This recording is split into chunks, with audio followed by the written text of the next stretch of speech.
નમસ્કાર દર્શક મિત્રો, હું આપની સાથે છું રાખી અંજારિયા। સ્વાગત છે આપનું કચ્છ ઉદય ટીવી ન્યૂઝમાં। તો દર્શક મિત્રો, જોઈએ આજના સમાચારો વિસ્તારથી। અંજાર તાલુકાના મેઘપર બોરીચીમાં આવેલા હરે કૃષ્ણ સોસાયટીમાં રહેતી 13 વર્ષીય સગીરાએ આપઘાત કર્યો હતો। જાણવા મળતી વિગતો મુજબ હીરુબેન પટેલે કોઈ અગમ્ય કારણોસર પોતાના ઘરે દુપટ્ટા વડે પંખામાં ફાંસો ખાઈ મોતને વહાલું કર્યું હતું। બનાવ અંગે અંજાર પોલીસે એડી દાખલ કરી તપાસ હાથ ધરી છે। આ તરફ ભુજના દેશલ પર વાંઢાએ ગામે ઝેરી દવા પી લેતા રાજેશભાઈ પટેલનું મોત થયું હતું, જે અંગે માનકુવા પોલીસે એડી દાખલ કરી છે। દરમિયાન આદિપુરમાં રાજુઈ ફાટકથી જુમાપેર ફાટક વચ્ચે ડીપીએસ સ્કૂલના ગેટ પાસે રેલવે ટ્રેક પર યુવાનનો મૃતદેહ મળી આવ્યો હતો। ટ્રેન તળે આવી જવાના કારણે આ યુવાનનું મોત થયું હતું। પોલીસ તપાસમાં ઓળખ થવા પામી છે।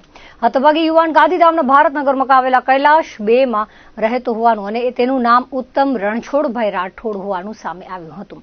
22 વર્ષીય યુવાનનું મોત થતા અરેરાટી ફેલાઈ જવા પામી હતી। ભુજની ખાસ જેલ પાલારામાંથી અવારનવાર મોબાઈલ સહિતની વસ્તુઓ પકડાય છે, પરંતુ કોની છે અને કેવી રીતે આવી તેના મૂળ સુધી પહોંચવામાં પોલીસ નાકામ રહે છે। ત્યારે વધુ એક વખત પાલારા જેલમાંથી મોબાઈલ મળી આવ્યો હતો। જેલના સર્કલ નંબર 1માં આવેલ શૌચાલયની સામે ચોકડીમાંથી મોબાઈલ મળી આવ્યો હતો।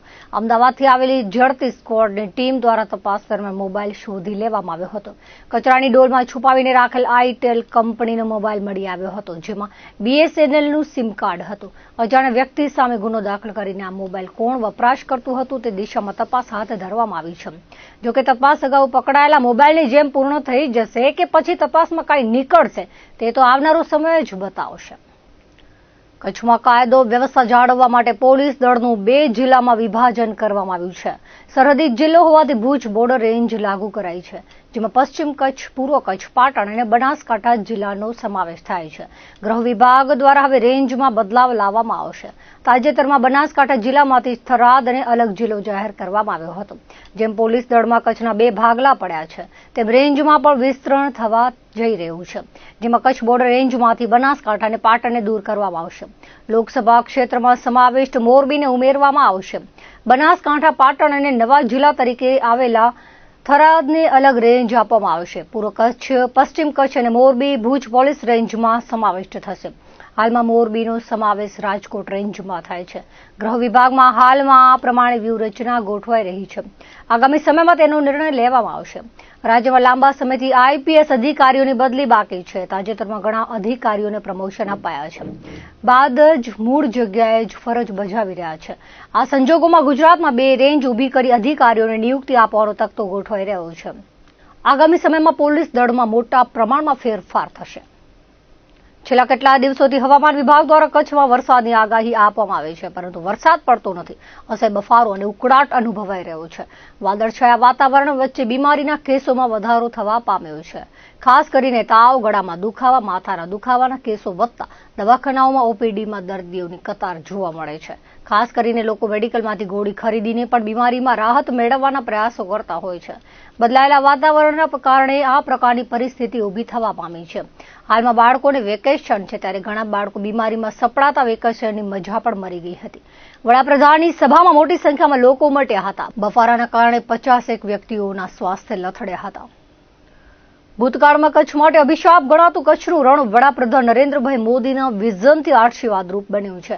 કચ્છના સફેદ રણમાં વડાપ્રધાન મોદી જ્યારે ગુજરાતના મુખ્યમંત્રી હતા ત્યારે શરૂ કરાવેલ કચ્છ રણોત્સવની લોકપ્રિયતા વિશ્વભરમાં પ્રસરી છે। દર વર્ષે લાખો સહેલાણીઓ કચ્છના સફેદ રણની મુલાકાતે આવી પ્રાકૃતિક સૌંદર્યની અભિભૂત થાય છે। સાથે જ અનેક બોલિવૂડ અને પ્રાદેશિક ફિલ્મો, મ્યુઝિક આલ્બમોમાં કચ્છના સફેદ રણની સૌંદર્યતા કંડારવામાં આવી છે। તો ખાવડાના મોટા રણમાં એશિયાનું સૌથી મોટું રિન્યુએબલ એનર્જી પાર્ક નિર્માણ થઈ રહ્યું છે। વડાપ્રધાન મોદીના શબ્દોમાં કહીએ તો કચ્છ માટે અભિશાપ ગણાતું રણ હવે સમગ્ર દેશને હરિત ઉર્જા પ્રદાન કરવાનું કેન્દ્ર બની રહ્યું છે। કચ્છના રણને વિશ્વના નકશે મોભાદાર સ્થાન અપાવનાર વડાપ્રધાન મોદીએ હવે કચ્છના દરિયાકાંઠાને વૈશ્વિક પ્રસિદ્ધિ અપાવવાનું વિઝન રજૂ કર્યું છે। સોમવારે કચ્છની મુલાકાતે આવેલા વડાપ્રધાન મોદીએ રાજ્ય સરકાર અને કચ્છના જનપ્રતિનિધિઓને રણોત્સવની સમાંતરે માંડવીના રમણીય દરિયાકાંઠે બીચ ફેસ્ટિવલનું આયોજન કરવા અનુરોધ કર્યો હતો। વડાપ્રધાને જણાવ્યું હતું કે વિશ્વ વિશ્વભરમાં બીચ ગેમ્સ લોકપ્રિય બની રહી છે.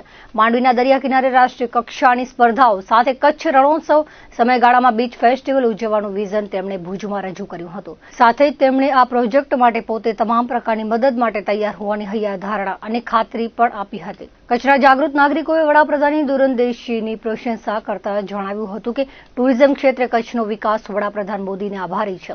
ભૂતકાળમાં નમકના સફેદ રણમાં વિશ્વને આકર્ષવાની વડાપ્રધાને કચ્છના રણને વિશ્વ ફલક પર ચમકાવવાનું વિઝન રજૂ કર્યું હતું. આજે કચ્છનું રણ દેશના પ્રવાસનનું તોરણ બન્યું છે. હવે જ્યારે વડાપ્રધાન મોદીએ માંડવી બીચના ફેસ્ટિવલની વાત મૂકી છે ત્યારે કચ્છના પ્રવાસને નવી પાંખો જરૂર મળશે.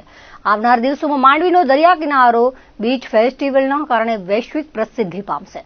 તેમાં બે મત નથી. માંડવીનો દરિયા કિનારો આગવી ખાસિયત અને સૌંદર્ય ધરાવે છે ત્યારે માંડવીના બીચ પર બીચ ગેમ્સ ફેસ્ટિવલના આયોજનથી 4 ચાંદ લાગી જશે. ધોરડો, ધોળાવીરા, સ્મૃતિવન બાદ હવે આવનાર દિવસોમાં માંડવી બીચ પર પ્રવાસીઓનું ફેવરેટ ટુરિસ્ટ ડેસ્ટિનેશન બની જશે.